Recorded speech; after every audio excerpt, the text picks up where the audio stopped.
नाज़रीन, आपका खैर मकदम है। दूसरे मरहले में हम आपसे बात करते हैं इरफान साहब से कि ये SIR का प्रोसेस किस तरह शुरू होगा। अब तेलंगाना में भी शुरू होने जा रहा है, तो थोड़ा सा ये प्रोसेस का तरीक़ेकार क्या होगा, कैसा कैसा कार्रवाई आगे बढ़ती जाएगी, इस पर रोशनी डालिएगा। तो SIR के मेरे हिसाब से 3 फेजेस हैं जी। एक फेज जो है जो अभी हमारे स्टेट में चल रहा है, इसको प्रिलिमिनरी फेज बोलेंगे या फिर प्रिपरेटरी फेज बोलेंगे, जहां पर BLO का एक बूथ लेवल ऑफिसर का काम ये है कि वो अपने बूथ के लोगों से कांटेक्ट करे, उनके घर पर जाए और ये देखे कि आपका नाम अगर आज की वोटर लिस्ट में है तो आप 2002 में कहां पर थे। तो ये सवाल आपसे वो पूछेंगे और वो डिटेल्स लेने के बाद में आपको लिंक किया जाएगा या मैपिंग उसको बोलते हैं कि आपके करंट वोटर को 2002 से मैप किया जा रहा है। कुछ लोग रहते जो 2002 में एलिजिबल नहीं थे तो उनको ये बोला जा रहा था, इन टर्म्स ऑफ एज वो एलिजिबल नहीं थे, तो उनको ये बोला जाएगा कि आप अपने वालिद या वालिदा या ग्रैंड पेरेंट के साथ आपके डिटेल्स शेयर करिए। तो उसको बोलते हैं प्रोजेनी मैपिंग या प्रोजेनी लिंकिंग। तो ये एक पहला फेज है। सेकेंड फेज वो है जो जब नोटिफिकेशन आ जाएगा, जब SIR का काम फॉर्मली शुरू होगा तो उस वक्त में आपको BLO आपके घर पे एक प्री फिल्ड फॉर्म देगा। जितने वोटर्स हैं वोटर लिस्ट में उतने फॉर्म्स आपको मिलेंगे। उसमें आपके करंट वोटर ID के डिटेल्स पहले से कुछ प्रिंट रहेंगे, आपकी वोटर ID की फोटो भी वहां पर प्रिंट रहेगी। उसके बाद में मजीद आपसे सवालात पूछे जा रहे हैं। उसमें आपका डेट ऑफ बर्थ है, आधार है, फोन नंबर है, आपके वालिद के वोटर ID के डिटेल्स, वालिदा के वोटर ID के डिटेल्स और स्पाउस के यानी शौहर बीवी के या बीवी के शौहर के डिटेल्स पूछे जा रहे हैं। तीसरा जो डॉक्यूमेंट का सेक्शन है वो SIR से रिलेटेड है कि ये बोला जा रहा है कि 2002 में अगर आप किसी वोटर लिस्ट का हिस्सा थे तो वो डिटेल्स आपको वहां पर डालने हैं, या नहीं तो आपके फादर मदर या ग्रैंड पेरेंट में से किसका नाम 2002 में था वो डिटेल्स आपको डाल के वो BLO को फॉर्म आपको वापस करना है। जब ये BLO फॉर्म आपके पास से लेगा तो उसके बाद में वेरिफिकेशन का प्रोसेस स्टार्ट होगा। तो वेरिफिकेशन में जो आपने डेटा सबमिट किया वो चेक किया जाएगा कि ये डेटा सही है कि नहीं है। अगर मान लीजिए कि उसमें आपने SIR की डिटेल्स नहीं दिए या आपने जो डिटेल्स दिए वो मैच नहीं हो रहे गवर्नमेंट के रिकॉर्ड से, तो फिर आपके पास एक नोटिस आती है जिसमें आपको ये बोला जाएगा कि आप अपने SIR के डॉक्यूमेंट्स में से एक डॉक्यूमेंट आप लेकर आइए।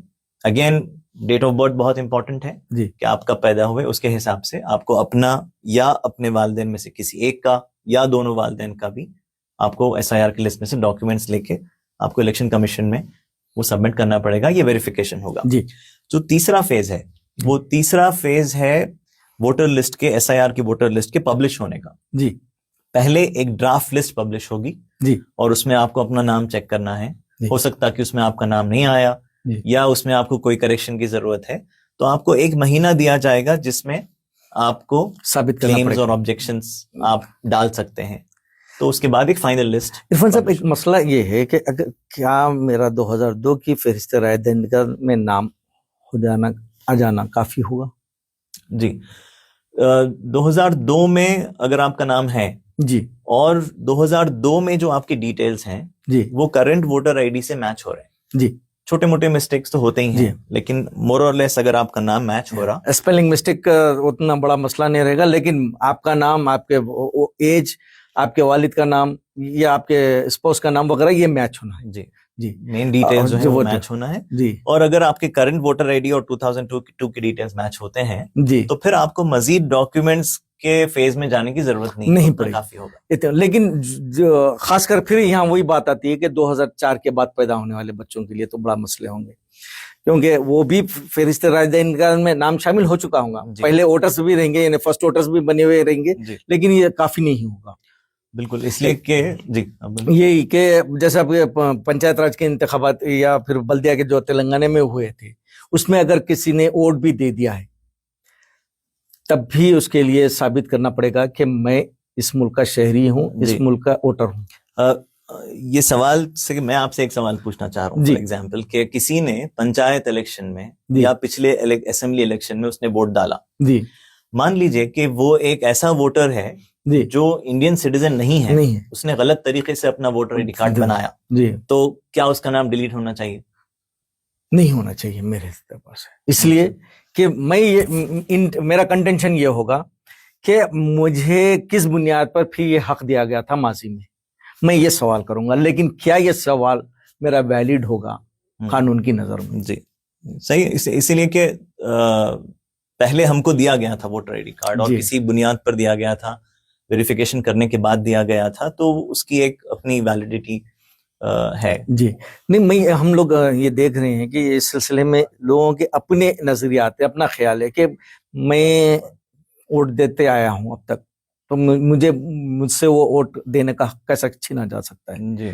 तो क्या ये मुमकिन है कि आप अगर बरसों से वोट देते भी आए हैं तो इस मर्तबा आपको न सिर्फ वोट देने के हक से महरूम कर दिया जाए, बल्कि आप पे ये जिम्मेदारी लाद दी जाए कि आप इस मुल्क के शहरी हो साबित करें? मैं एक बात बहुत आसान लफ्जों में वाज़े ये करना चाह रहा हूँ जी कि हम लोग कुछ मुगालते में हैं जी कि मैं पहले से कई मर्तबा वोट डाला हूँ, मेरा नाम वोटर लिस्ट में है, मेरे पास इतने डॉक्यूमेंट्स हैं, मैं इसी मुल्क में पैदा हुआ हूँ वगैरह वगैरह जी, और मेरा इतना असर रसूख है, सब कुछ है।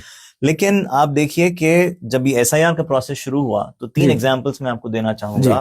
पहला एग्जाम्पल हमारे इंडिया के एक्स नेवी चीफ हैं जी, अरुण प्रकाश जी, उनको और उनकी वाइफ को ये नोटिस आती है कि आपका नाम SIR में नहीं है, आप आकर अपने डॉक्यूमेंट्स दीजिए और साबित करिए कि आप हिंदुस्तान के हैं। दूसरे गोवा के एक MP हैं जी, जो आर्मी वेटरन भी हैं जी, उनको नोटिस आती है, तो उन्होंने मीडिया में उसका बड़ा इशू खड़ा किया जी। तीसरे जो है अमर्त्य सेन जी, जो हमारे कंट्री के नोबेल लॉरेट, उनसे ये सवाल पूछा गया जी। तो आम लोगों के लिए इसमें बहुत चौकन्ना रहने की जरूरत है, और सिर्फ बातें और ये कि भाई मेरे पास तो सब कुछ है और मुझसे कौन पूछेगा, इस तरह के हम लोग या तो आप उसको हिमाकत कहिए या लेजीनेस कहिए, उसमें हम नहीं रह सकते जी। अपने डॉक्यूमेंट्स की तैयारी, और खास तौर पे जैसे आपने कहा कि 2004 के बाद जिनकी उम्र आज 21-22 साल की है जी, ये लोगों के लिए बहुत मुश्किल काम है कि वो लोग अपने डॉक्यूमेंट्स को और अपने वालिदैन के डॉक्यूमेंट्स को भी सबमिट करें to prove that they are Indian citizen जी। अगर बिलफर्ज नाम शामिल नहीं होता है तो उसके बाद के मराहिल क्या रहेंगे? कि क्या आपको फौरी तौर पर नोटिस आएगी या फिर आपसे पूछा जाएगा कि वक्त दिया जाएगा कि आप अपने दस्तावेज़ पेश करें? इसका थोड़ा सा मरहला क्या होगा? जी, तो जैसे मैंने आपसे कहा कि SIR की एक ड्राफ्ट लिस्ट पब्लिश होगी जी, और ड्राफ्ट लिस्ट पब्लिश होने के बाद में 1 महीने का टाइम आपके पास रहेगा जी। तो उस 1 महीने में आपको ये चेक करना है कि मेरा नाम अगर नहीं आया जी, या आया लेकिन उसमें करेक्शंस की जरूरत है, तो फिर आपको एक क्लेम्स एंड ऑब्जेक्शंस का फेज कहा जाता, वो फेज में आपके पास 1 मंथ है, ताकि आप फिर आपके जो इलेक्शन कमीशन के ऑफिशियल्स हैं आप उनको अपने डॉक्यूमेंट्स दोबारा सबमिट करें, उसमें क्लैरिफाई करें कि क्या प्रॉब्लम आ गया, सो दैट आपका नाम फिर इंक्लूड हो जाए।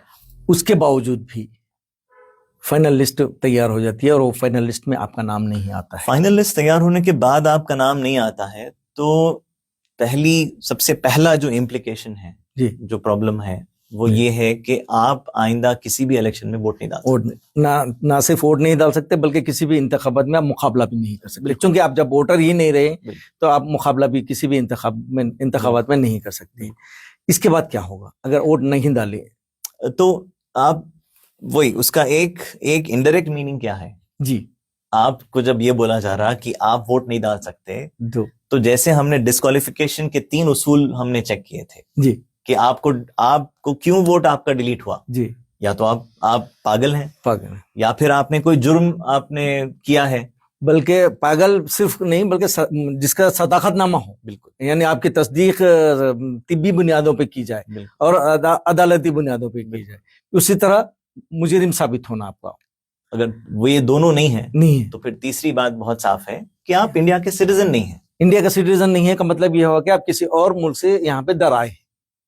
तो अगर ये हम तो यहाँ पे ये बात है कि अगर आप वोटर नहीं तो आप शहरी नहीं, ये बात आपको मानना पड़ेगा, और ये साबित करने के लिए कि आप शहरी हैं तो आप अपने आप को वोटर भी साबित करें। बिल्कुल जी।